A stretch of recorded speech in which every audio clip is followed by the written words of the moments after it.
Welcome to Presentation Ponder Practice. Apples, dates, figs, grapes, melons, and olives were familiar fruits with their plants or trees growing abundantly in the Promised Land and the biblical world as a whole. One more prominent fruit of the Holy Lands was the pomegranate. The pomegranate is a small bush-like tree. It can grow at times to reach 20 to 30 feet in height. This small tree or bush as it originates has numerous branches, dark green leaves that fall off, thorns on some varieties, and large calyx which protect bright red flowers. As part of the protective covering over the fruit, there is a sepal that looks like a crown. Some crowns are shaped after its design. The fruit color is a mixture of yellow, brown, and maroon, resembling the color of an apple. They come in sweet and acid varieties, and on the inside, the fruit has multiple seeds and watery pink or reddish pulp. The juice of this fruit is refreshing in a hot environment, such as Song of Solomon chapter 8 verse 2. The beauty of the fruit made it a common decorative design or pattern. The fruit design was on the hems of the robes of the temple high priest in the colors of blue, purple, and scarlet. Exodus chapter 28, verses 31 through 34. The decorative work was found on public buildings. The design was carved into the timbers and the beams of Solomon's temple. 1 Kings chapter 7, verse 18 and verse 20. Archaeologists have confirmed the finding of a tiny ivory pomegranate, perhaps found in Jerusalem, that seems to have decorated a ceremonial staff. It is inscribed in Old Hebrew script, belonging to the temple of the Lord, holy for the priest.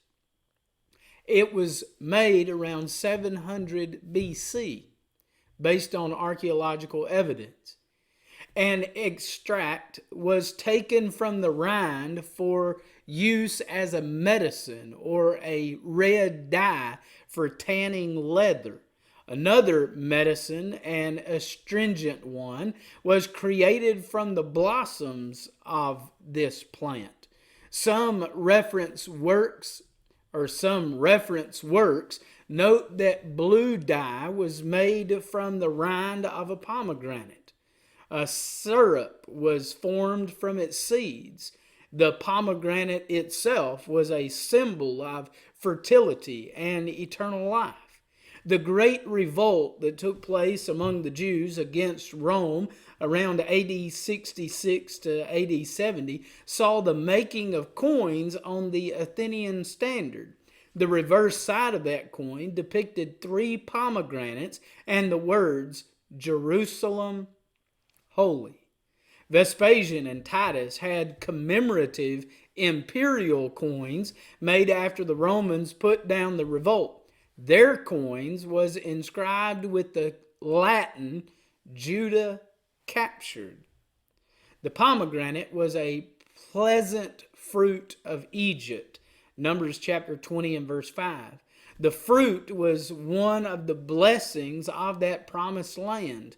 Deuteronomy chapter 8 verses 7 through 9a tells, "For the Lord your God is bringing you into a good land, a land of brooks of water, of fountains and springs, flowing forth in valleys and hills, a land of wheat and barley, of vines and fig trees and pomegranates, a land of olive oil and honey, a land where you will eat food without scarcity, in which you will not lack anything." The spies who brought back some pomegranates. Numbers chapter 13 and verse 23. Saul rested under a pomegranate tree near Gibeah with about 600 men.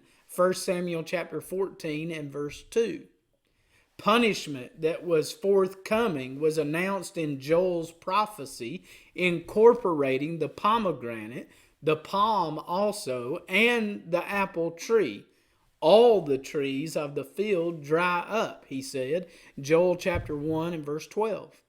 God restored the production of the pomegranate for the returned exiles in Haggai chapter 2 and verse 19. Use of the beauty of the pomegranate reminds us to use the beauty God has given us to enrich the lives of others. Therefore, be adorned with inward beauty which can be seen outwardly. Leave your pleasant mark on everything around you. May God bless you as you learn from His wonderful fruits.